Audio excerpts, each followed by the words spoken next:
आळे पिंपळवंडी गटाच्या पिंपरी पेंढार येथील पोटेमळ्यातील ग्रामस्थ व महिलांनी जिल्हा परिषद निवडणुकीमध्ये विजय कुऱ्हाडे यांना पाठिंबा दर्शवला आहे।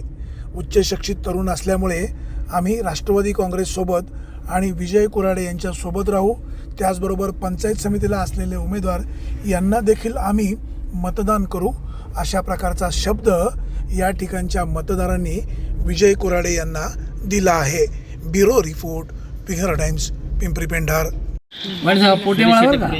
अच्छा, पिंपरीचा पोटेमाळा आहे आणि हे सगळे लोक प्रेमापोटी त्यांनी आपलं बोलवले। बरोबर, यांच्याशी बोला, ह्यांचा अनुभव चांगला आहे। काय परिस्थिती राहील झडपीला? काय असेल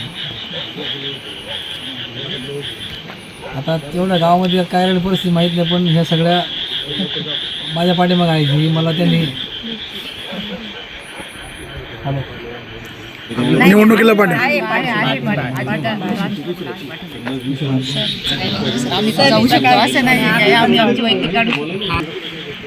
विजय कुऱ्हाडेंनाच पाठिंबा का बरं?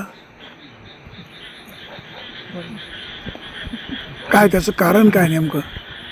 ते एक क्वालिफाईड म्हणजे व्यक्तिमत्व आहे आणि धडाडीचे उमेदवार आहेत। ते परखडपणे बोलू शकतात, शिक्षण वगैरे त्यांचं चांगलं आहे, जिल्हा परिषदेकडून निधी आणू शकतात, त्यासाठी त्यांना आमचा पाठिंबा आहे।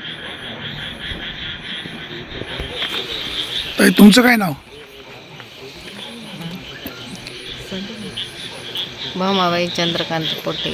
पोटे, कोणाला पाठिंबा? दादांना। विजय दादांना। हां, विजय दादा। मावशी, तुमचं काय नाव? छाया पोटे।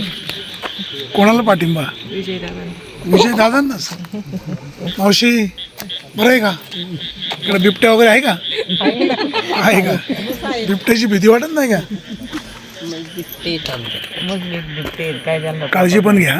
बरं बरं, आता कोणाला पाठिंबा? दादांना। याच दादांना। आजी, तुमचं काय नाव? गोरडे। किती वय तुमचं? वय काय आता सांगते ना, एवढ्या उशिरा इकडे आले? मग आता काय करायचं तुमच्यासाठी? पाठिंबा देणे अच्छा, दादांना पाठिंबा द्यायला। काय? बरं बरं, म्हणजे विजय कुऱ्हाडे जिंदाबाद। जिंदाबाद।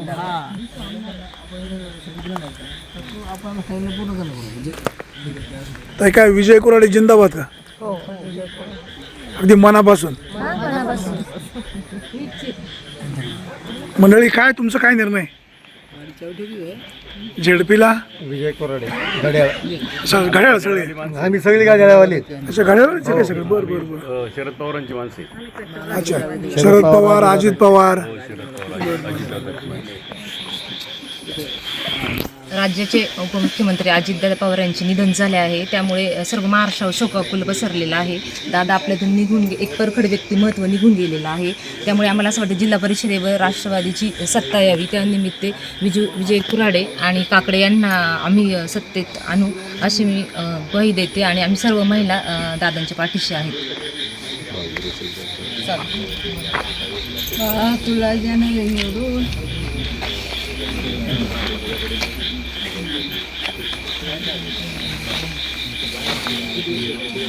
राज्याचे उपमुख्यमंत्री अजितदादा पवार यांचा मृत्यू झाला। खरोखर दादांनी जायला नको होतं, कारण त्यांना महाराष्ट्र राज्याला त्यांची खूप गरज होती। त्यांनी गोरगरिबांसाठी खूप काही केलं। त्यांनी असं अचानक जायला नको होतं, कारण आमच्या लाडकी बहीण योजना महिलांसाठी त्यांनी खूप काही केलं।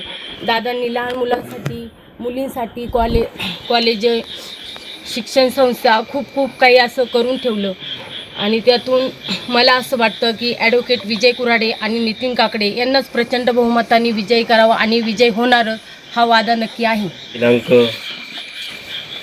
बुधवार दिनांक 28/1/2026 रोजी महाराष्ट्राचे लाडके उपमुख्यमंत्री माननीय अजितदादा पवार यांचं विमान दुर्घटनेमध्ये दुःखद असं निधन झालं।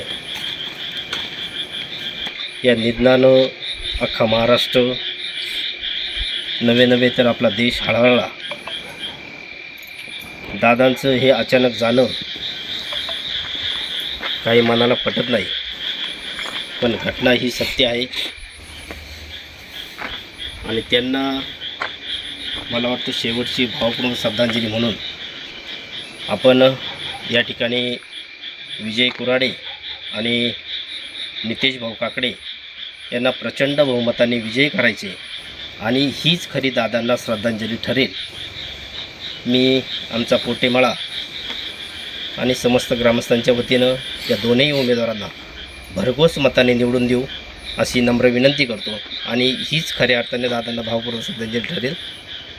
तर ही भूमिका तुमची एकट्याची का सगळ्यांची? सर्वांतर्फे श्रद्धांजली. सर्वांतर्फे. तर दादा म्हणाले हे बरोबर आहे. एकदम बरोबर आहे. मला आमचे पिंपरी पेंढर गाव हे माननीय शरदचंद्री पवार साहेबांच्या बरोबर अजितदादांबरोबर नेहमीच सदैव राहिलेलं आहे आणि इथून पुढेही राहील. हीच खऱ्या अर्थाने दादांना श्रद्धांजली ठरेल. रामकृष्ण हरी. वाणीसाहेब, खरं तर रात्रीचे आत्ता 11 वाजले, पावणे 11 वाजले आणि ह्या सगळ्या माता भगिनी या ठिकाणी बसून होत्या. हे सगळे पोटे मंडळी आमचे पिंपरी पेंढर गावचे सगळे ग्रामस्थ या ठिकाणी बसून आहेत. त्यांनी मला फोन केला 9 वाजता की सर आम्ही सगळे बसलो येतो मळ्यामध्ये, तुम्ही या. आणि मी या ठिकाणी आलो तर एक सगळ्यांच्या मध्ये एक दुःखाचं सावट पसरलेलं, कारण त्याला परिस्थिती अशी होती की आदरणीय नामदार अजितदादा पवार साहेबांचं दुःखद असं निधन या महाराष्ट्राला चटका लावून गेलं. आणि सगळे लोक आपण हळूहळू की आपल्या कुटुंबातला एक कुटुंबप्रमुख गेल्याची भावना सगळ्यांच्या मनामध्ये मला या ठिकाणी दिसली. आणि या ठिकाणी आल्याच्या नंतर त्यांनी सांगितलं की सर आमचा निर्णय झालेला आहे, तुमचं जे काही प्रशासनातला अनुभव आहे, काम करायला तडफ आहे, नितेश भाऊचं सुद्धा एक तरुण ग्रामपंचायत सदस्य म्हणून जे काही काम आहे त्याचं अवलोकन आम्ही केल्याच्यानंतर तुम्ही चांगल्या प्रकारे या गटाचा, या भागाचा, या गणाचा विकास करू शकता, तुमच्याकडे एक चांगलं व्हिजन आहे. म्हणून आम्ही याच्यामध्ये अजितदादा पवार साहेबांना श्रद्धांजली व्हायची असेल तर काय करावं, तर दादांचं जे राष्ट्रवादी काँग्रेस पक्षाची सत्ता आणण्याचं स्वप्न आहे जिल्हा परिषदेमध्ये ते पूर्ण करण्याकरता घरळ या चिन्हावरती आम्ही बटन दाबून जे उमेदवार आहेत, तुम्ही स्वतः निवडणूक लढवत आहेत, तुम्हाला मताधिक्यानं आम्ही निवडून आणू अशी या ठिकाणी ग्वाही देण्याकरता लोक या ठिकाणी उपस्थित आहेत. पण त्यांना मी संवाद साधल्यानंतर या ठिकाणी समस्या जाणून घेतल्या की या सगळ्या कष्ट करणाऱ्या शेतामध्ये काम करणाऱ्या माता भगिनी आहे, सगळे आमचे तरुण वर्ग आहे, आमचे या ठिकाणी ग्रामस्थ आहेत, यांच्या काय समस्या आहेत, या ठिकाणी जी काही पायाभूत सुविधांची निर्मिती व्हायला पाहिजे, यांना रस्ता असेल, सिमेंट कॉन्क्रीटचे रस्ते असतील, इथे काही निवाराचे शेड असतील, या सगळ्या गोष्टी इथं अजून थोडासा भाग वंचित आहे. आणि या वंचित भागासाठी या ठिकाणी समन्यायी बुद्धीनं विकासाचं धोरण आखणं अत्यंत आवश्यक आहे. पिंपरी पेंढर हे गाव आदर्श ग्राम म्हणून ओळखलं जातं. स्वर्गीय किशोर बेटेकरांची ही कर्मभूमी आणि या कुटुंबाचा फार मोठा वारसा या गावाला आहे. त्यामुळं अनेक समाजधोरण माणसं या गावामध्ये आहेत. या गावाच्या एकूण जडणघडणीमध्ये यांचं योगदान आहे. त्यामध्ये आम्हालाही त्या ठिकाणी काम करता येईल, योगदान देता येईल ही भावना आमच्या मनामध्ये आहे. त्यामुळे आम्ही यांना अभिवचन या निमित्तानं दिलेलं आहे की तुम्ही या भावना आम्हाला निवडून देतात, त्या भावनेला आम्ही जागून प्रामाणिकपणाने या ठिकाणी तुमची सेवा करू आणि नक्कीच तुम्हाला काही आमचं चुकलं तर कान धरण्याचा अधिकार राहील. आणि ही भावना आम्ही या निमित्ताने व्यक्त केलेली आहे. या सगळ्यांचा, या पोटे मंडळींचा सगळ्यांचा पाठिंबा आमच्या पाठिंबा या निमित्तानं आहे. ही भावना आम्हाला अत्यंत महत्त्वाची वाटते. या सगळ्यांच्या ऋणातून आम्ही आयुष्यात कधी उतरे होणार नाही. येत्या निवडणुकीमध्ये आम्हाला अनेक मतं निवडून द्यायचं अभिवचन या निमित्तानं देत आहेत. ही भावना आमच्या मनामध्ये फार मोलाची आणि महत्त्वाची आहे. सगळ्यांचं या ठिकाणी मी म्हणजे आभार व्यक्त करतो की आपण इतकं रात्री आम्हाला बोलवलं, ते अभिवचन दिलं आणि त्या सगळ्या विश्वासाला आम्ही तडा जाऊ देणार नाही ही भावना निमित्ताने व्यक्त करतो. आणि आदरणीय दादांना अगदी धड अंतकरणानं या ठिकाणी पुनश्च एकदा भावपूर्ण आदरांजली व्यक्त करतो की दादांसारखं नेतृत्व या महाराष्ट्राला पुन्हा मिळेल का नाही मिळेल, मला वाटतं हा प्रश्न आहे. कारण इतका मोठा नेता, धरडेचा नेता आपल्याकडून आज गेला. फार मोठी हानी आपल्या तालुक्याची, आपल्या जिल्ह्याची, आपल्या राज्याची या निमित्ताने मराठी माणसाची झालेली आहे.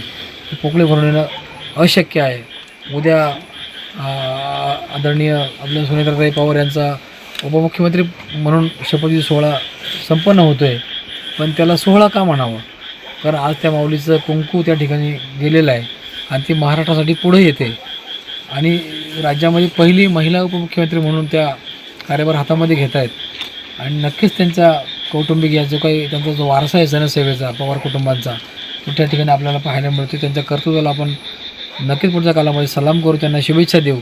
पण एकीकडं त्या जरी उपमुख्यमंत्री होत असल्या तरी दादांचं जाणं हे फार वेदनादायक, क्लेशदायक आहे. दादांना साऱ्यांच्या वतीनं भावपूर्ण आदरांजली व्यक्त करतो आणि थांबतो. दादा परत या, दादा परत या. तुम्हाला समाजाला, महाराष्ट्राला तुमची खूप खूप गरज आहे. दादा पुन्हा पुन्हा या. आम्ही तुमची वाट पाहत आहे. दादा पुन्हा पुन्हा या, आम्ही तुमची वाट पाहत आहे. ज्यावेळेस विमानात बसले होते त्यावेळेस ते बाहेर पाहत होते. त्यांचं दृश्य पाहताना डोळ्यामध्ये पाणी होतं. म्हणजे व्हिडिओ पाहिला त्यांचा त्यावेळेस म्हणजे वाईट प्रसंग घडला आणि असं नको व्हायला होतं. कुणी पण लहान मुलांनी पाहिला जरी व्हिडिओ तरी तो रडू शकेल. ह्याचा पुन्हा होऊ शकणार नाही आणि होणार पण नाही, कारण महाराष्ट्र राज्याला त्यांची खूप खूप गरज होती आणि ते आता पुन्हा असा वारसा कोण चालवेल ते माहीत नाही.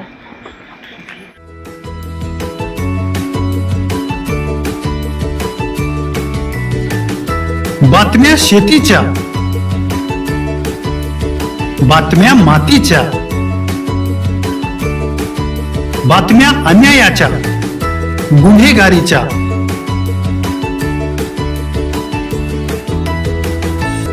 राजकारणाच्या आणि समाजकारणाच्या, शोषणाविरुद्ध बुलंद आवाज, जनसामान्यांच्या हुंकाराची गाज, सत्कार्याला प्रोत्साहन, दुष्कृत्याला अनुशासन, निर्भीड, निस्पृह, सडेतोड, बेधडक आणि रोखटोक म्हणजेच विघ्नहर टाइम्स. शोध बातमीचा, ध्यास सत्याचा. आपलं चॅनल, आपली बातमी.